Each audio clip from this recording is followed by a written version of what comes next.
Erica Cox, Robin Miller, and Rosie Ramirez belong to a sisterhood. These women are mothers. This is Colton. He's our youngest child.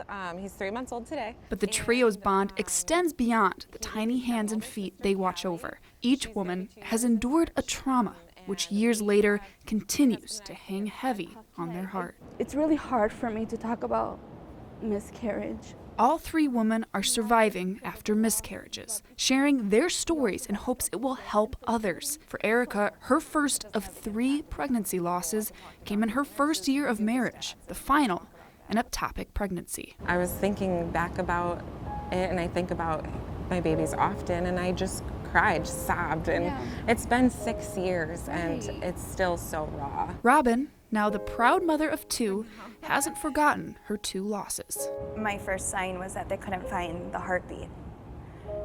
So I knew. I knew nothing like the pain that I felt in that moment.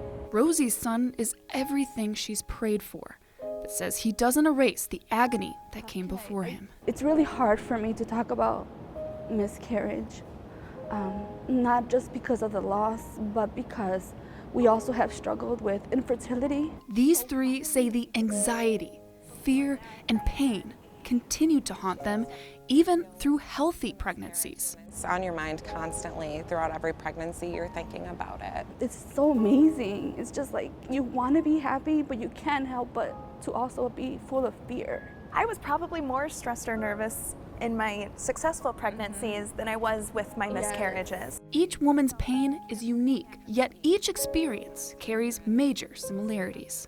And from what I've heard from each of you is that there's a shame that seems to be kind of coming with this. So is that something that you feel you kind of put on yourself? Or talk to me about how that feeling kind of rises up after a miscarriage. I was nervous, and I was worried that I wouldn't be a good mom to this baby, and then I'd miscarried. And I couldn't help but feel that I had caused that, like that my fear, my stress, like I had done this. How can you tell me this isn't my fault when this thing that's supposed to be thriving was in my body? Right.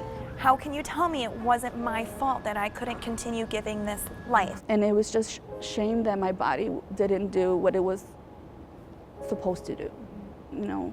And I think there's a lot of women out there that feel that way. It seems that for each of you, this is something that you never really thought would happen to you. Do you think that's because this is a topic that we don't talk about enough, that's not out in the forefront of what people are comfortable talking about? And I didn't think it was going to happen to me. Like, no one talks about it. So I told a bunch of friends, I told coworkers, I told family, and then we had the miscarriage shortly thereafter. I was so incredibly naive to absolutely every aspect of it. I remember opening up to a couple close family members and talking about miscarriage, and well, they started sharing stories about other family members, which I had no idea that they also have gone through miscarriage. These women feel like they were left in the dark, something they want to change. It is something that so many of us go through, but none of us realize it until we start being brave enough to speak about it. Robin started a mother's group on Facebook, 815 Mamas, to help open up a conversation. Just being able to respond to a post and just simply say, I've been through it, I feel you, I'm here. And it's almost healing. It's comforting. I have goosebumps talking about it. It really is. It's wild how much it like kind of comforts you, and you're, I don't know, it's like you're caring for what you couldn't care for. Because in the end, by sharing their heartache and loss, together, it doesn't feel so alone. And what they endured doesn't have to be in vain. This is where those babies can have a purpose, and they can live on through something much bigger than I ever even imagined. So here I am. A sisterhood that's stronger when it's shared.